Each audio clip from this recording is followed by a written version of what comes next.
Bayangin, Anda baru dapat kerja pertama, gaji pertama cair, rasanya seneng banget. Tapi beberapa bulan kemudian, tiba-tiba HR nanya soal NPWP, atau malah Anda bingung, kenapa pajak gaji terasa lebih besar dari teman kerja lain. Dan yang bikin kaget, ternyata banyak fresh graduate melakukan kesalahan pajak yang sama tanpa sadar. Di video ini, saya mau bahas beberapa kesalahan pajak yang paling sering dilakukan fresh graduate, dan kenapa hal-hal kecil ini bisa jadi masalah di kemudian hari.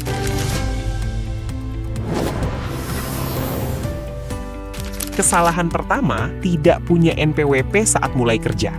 Banyak orang nganggep, Nanti aja bikin NPWP kalau udah lama kerja. Padahal kalau Anda belum punya NPWP, potongan pajak penghasilan bisa lebih tinggi dibanding yang sudah punya. Jadi walaupun gajinya sama, take home pay Anda bisa beda. Dan biasanya orang baru sadar pas bandingin slip gaji sama teman kantor.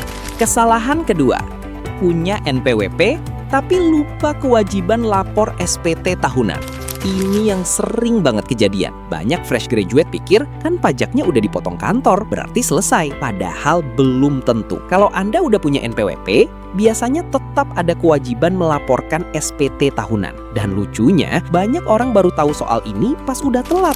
Kesalahan ketiga, pindah kerja tapi dokumen pajaknya berantakan. Misalnya Anda resign di tengah tahun, terus masuk kantor baru. Nah, biasanya Anda akan dapat bukti potong dari kantor lama dan kantor baru. Kalau dokumen ini nggak disimpan baik-baik, nanti pas lapor pajak malah bingung sendiri. Bahkan ada yang akhirnya kurang bayar karena datanya nggak sinkron. Kesalahan berikutnya, menganggap freelance atau side hustle itu nggak kehitung. Sekarang banyak fresh graduate punya penghasilan tambahan. Ada yang freelance design, jadi editor, jualan online, affiliate, atau content creator. Karena uangnya masuk rekening pribadi, banyak yang merasa ini kan cuma sampingan. Padahal secara perpajakan, penghasilan tambahan tetap bisa masuk perhitungan. Dan ini sering banget gak disadari. Kesalahan selanjutnya, asal isi data pajak tanpa benar-benar paham.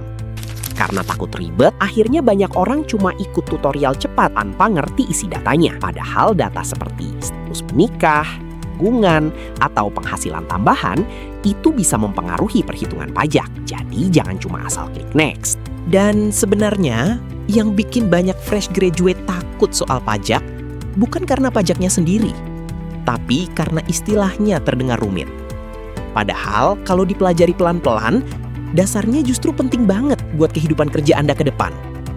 Karena cepat atau lambat, Anda pasti akan berhubungan dengan slip gaji, potongan pajak, SPT, NPWP, bahkan mungkin usaha atau freelance sendiri.